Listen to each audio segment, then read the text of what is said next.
Hey guys, welcome back to Andy's Dinosaur Reviews. Today we are going to start looking at these Destructasaur figures. Now honestly they're pretty much all repaints and have been released before, but they also have a few new little gimmicks to them and some additions here, so I figured it was definitely worth getting them on the channel for you guys, especially as these are pretty hard to find, honestly. Until recently they were pretty much only found in Mexico, or at least that seemed to be the primary place of where they were showing up, and that's actually where I ended up having to order mine from. I purchased mine from Mexico through a very nice Jurassic Park fan that was kind enough to get them for me and ship them to me, and I only had to pay retail and shipping, which was quite awesome. However, they have just recently started to show up in Canada now at Toys R Us, so they should get a little cheaper for anybody that's going to purchase them from this point forward, or at least I would hope so. But regardless, I didn't care. I'm fine with paying the extra money because I really wanted to get a hold of these. And we're going to start today by looking at the Dilophosaurus as the very first one. And as you can see, it also comes with a Compsognathus. So let's go ahead and get them out of the box. Now straight away, one thing that I do want to say that's very cool automatically about this is that the inside here, this little shot of the volcano, this artwork, comes completely unscathed. And you can pull it out of the box, and when you pull the figure out, there's no holes or anything that are put through it, so it makes an absolutely beautiful backdrop. So if you do want to take some pretty cool pictures or thumbnails for your figures, if you are doing Jurassic World reviews, this is an absolutely perfect option, and quite probably what I'll be doing. And as far as the actual box itself, you can see the Jurassic World logo up there, but on the back you do see the Dilophosaurus itself, and then a shot down there of the other two Destructasaur sets that are currently out. Of course, there was supposed to be a Stygimoloch and a Dimetrodon. As of right now, nobody seems to have any idea where they are. Britshots claim that they were released, but I have yet to see even an image of one actually in hand of anybody, so I have no idea. But regardless, the box is still quite cool. And then here is the figure and its little bells and whistles that it comes with. I can definitely say straight away that I really like this, simply because there is something here that the previous Dilophosaurs that looked like this did not have, and that is an articulated jaw. So that is super cool to have that on this figure, as all of the other ones, I will bring one in right now, as all the previous ones had venom flying from the mouth, so the actual jaw itself doesn't articulate. It's completely stuck open all the time, and now I can't get the venom back in. There we go.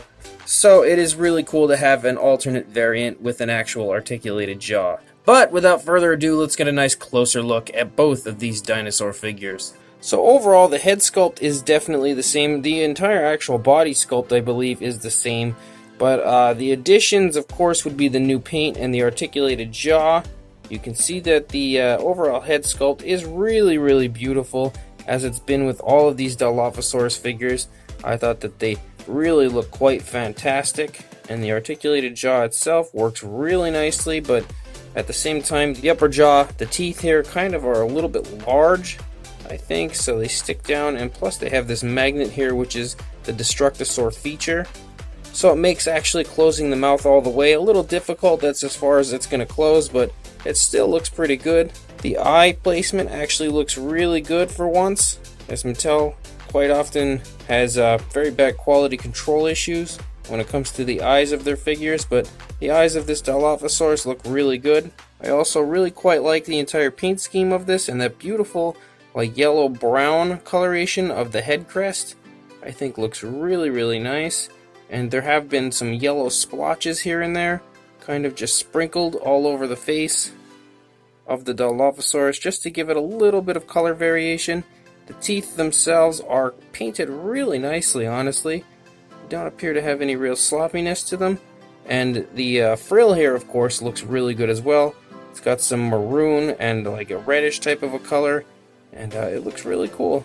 And then, of course, the outline is in a gray, and the frill is also articulated, as all of these figures seem to have, but overall, it definitely looks really nice as far as the paint goes in the head and frill area. And then if we take a look at the rest of the body, you can see that it is primarily a grayish color and then has this brown kind of splotching all over the back. it does run down the course of the body until you get to right past the area where the tail connects, and then it just turns to just a straight up gray. As always, for some reason Mattel is against putting paint the whole way out on the tail, but I don't know why. There are actually nails painted on this. That's pretty impressive to me, as it's something they don't normally like to do, but definitely very cool to see. And there's a very nice gloss on them as well. No paint on the nails of the hands though, unfortunately, so it's definitely halfway to being better. And then of course you've got some more of these yellow splotches that kind of run the course of the body all over the place. As I said, I have reviewed this sculpt before, so I will throw a link in the description to the original figures review of this Dilophosaurus, and you can get an idea of my thoughts of the overall sculpt. But as far as new additions, you can see is basically just the paint and the articulated jaw.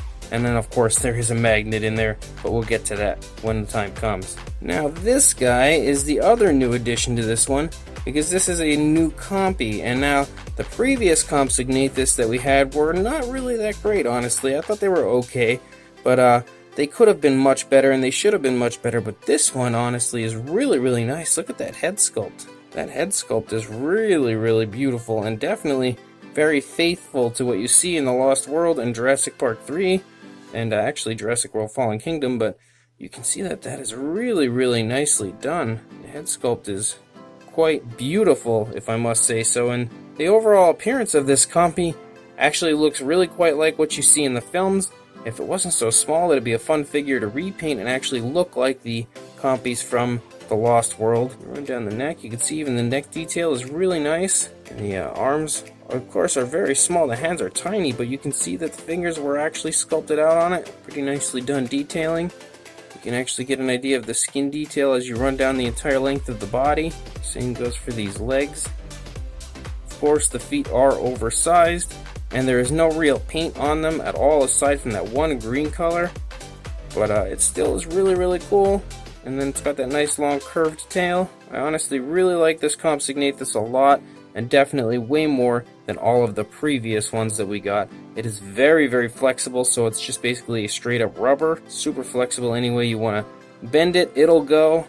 But it is still really nicely sculpted, and I definitely really like it. And for anybody interested, as these are pretty hard to find, there is the Jurassic Facts app code if you want to add this to your collection.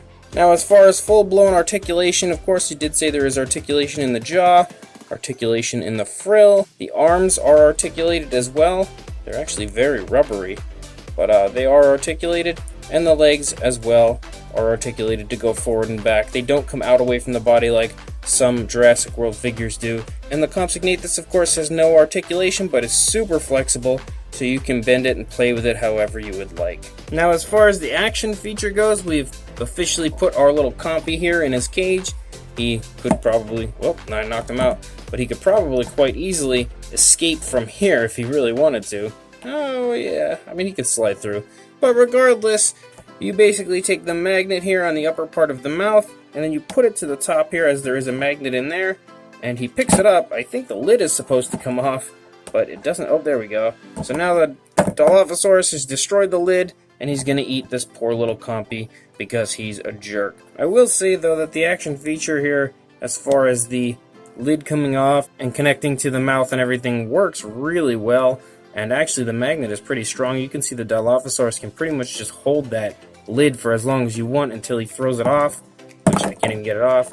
So it's definitely a very cool gimmick that these Destructasaurs have. I really quite like it. As far as a size goes on the Dilophosaurus, it is exactly the same size as all the previous ones, but we'll measure it anyway. You're looking at about 5.5 inches, or about 14 centimeters for a length. And then for a height, the highest point is going to be the tip of the frill. So you're looking at almost 4 inches on the dot, or about 10 centimeters.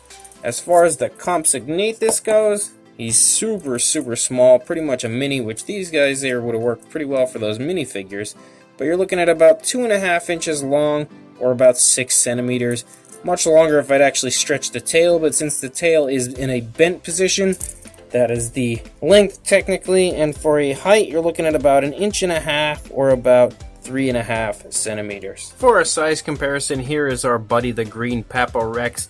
Again, giving you a good idea of just how small that little tiny Compy is, but how decently sized the Dilophosaurus is. It's the exact same size as any of the previous Attack Pack Dilophosaurus figures, and to prove that point, here is our previous Dilophosaurus Attack Pack. Actually, I think this might be from one of the Target exclusive sets. I'm not really sure, but regardless, again, showing you that they are in fact the same size. I think I just have the legs on this one in a slightly different position than this one, so he kind of appears as though the green one here is a little shorter, but they are actually exactly the same size. So I have had these two for a few weeks now, actually, almost probably a month or so, and I was just waiting to get them on the channel before actually opening them, so I'm pretty excited to actually have them out now, and they really are quite cool. I definitely dig these Destructasaurs, and it's really sad that they never actually came out here in the United States because they're really a cool set overall. I love the way you can just basically attack this cage and then pull it apart. It really makes for a lot of very fun playability that kids could have had a great time with. Not to mention the overall set in general is really beautifully done and something collectors I think would go crazy over, as I really like it. I think the Dilophosaurus itself has a beautiful appearance with the paint job. Obviously, it is not inspired by any of the actual Dilophosaurus from any of the films, which we've really only had Jurassic Park, and then of course a very small appearance of a stuffed one in Fallen Kingdom, or I guess maybe he's not, maybe he's just a statue. I don't really know exactly what the story is behind it because I've heard opposing stories, but regardless, it still looks really cool. I think it's a very imaginative and very nice looking paint scheme. Really love the head crest color. That's honestly a beautiful area on that figure. And the Compsognathus itself is also awesome. I think it's definitely the best Compsognathus sculpt that we got out of any of the Mattel figures so far. So again, it's really upsetting that some people are going to have to miss this just because Amazon could not strike a deal with Mattel to actually sell these, because they were initially on the Amazon site, but then something happened where Amazon could not strike a deal with them and then they decided not to sell them. I don't understand it exactly. They were originally marketed as Toys R Us exclusives, but we all know what happened there as Toys R Us closed here in the United States, and these were just kind of sent to everywhere else but the United States when Amazon couldn't pull off that deal. But regardless, with the articulated jaw, I think that really gives this Dilophosaurus a much more fun appearance to it as far as, again, playability goes, and just being its own separate Dilophosaurus compared to the others, which are all just basically repeated repaints. This one actually has a little bit of difference to it, along with a beautiful repaint. So if you do want to buy one of these, your best bet, honestly, is to look on eBay if you don't live in Mexico or Canada. If you do live in Mexico or Canada, then you've probably got a pretty good shot of finding them in store. I know in Canada they are from Toys R Us, but in Mexico I'm not quite sure where you would find them. Regardless, again, check eBay. Hopefully with them showing up in Canada now, they'll get significantly cheaper on there than they've been. And please like, comment, and subscribe, and I will see you in the next review. Thanks for watching.